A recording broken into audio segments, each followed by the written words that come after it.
Senior U.S. national security officials said on Wednesday that military operations against cartels would continue, even as questions about a deadly strike the previous day against a vessel from Venezuela remained unanswered. The U.S. military killed 11 people on Tuesday in a strike on a vessel from Venezuela, allegedly carrying illegal narcotics. U.S. President Donald Trump shared a video that appeared to show footage from overhead drones of a speedboat at sea exploding and then on fire. Speaking in Mexico City on Wednesday, Secretary of State Marco Rubio defended the operation. And it'll happen again. Maybe it's happening right now, I don't know. But the point is, the President of the United States is going to wage war on narco-terrorist organizations. This one was operating in international waters, headed towards the United States to flood our country with poison. Meanwhile, U.S. Defense Secretary Pete Hegseth said on Fox and Friends that, quote, anyone else trafficking in those waters who we know is a designated narco-terrorist will face the same fate. Trump said on Tuesday, without providing evidence, that the U.S. military had identified the crew of the vessel as members of Venezuelan gang Tren de Aragua, which Washington designated a terrorist group earlier this year. On Wednesday, he told reporters in the Oval Office that drugs were found on the boat.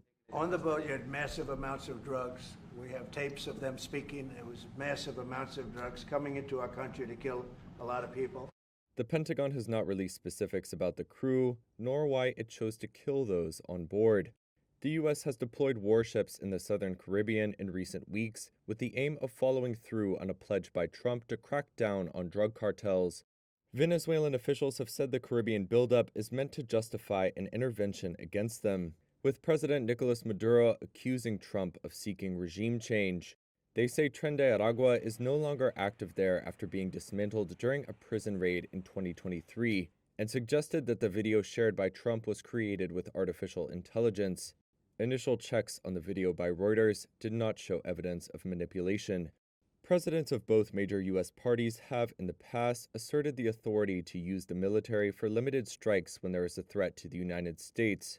However, the decision to blow up a suspected drug vessel passing through the Caribbean, instead of seizing the vessel and apprehending its crew, is highly unusual. The message that they're sending here is that there's been a paradigm shift in how the United States will do security in the Western Hemisphere. Ryan Berg is director of the Americas Program and head of the Future of Venezuela initiative at the Center for Strategic and International Studies. What I think is happening now is the United States is taking a more unilateral approach. And I think the message from the administration there is these are foreign terrorist organizations. The rules of engagement have changed.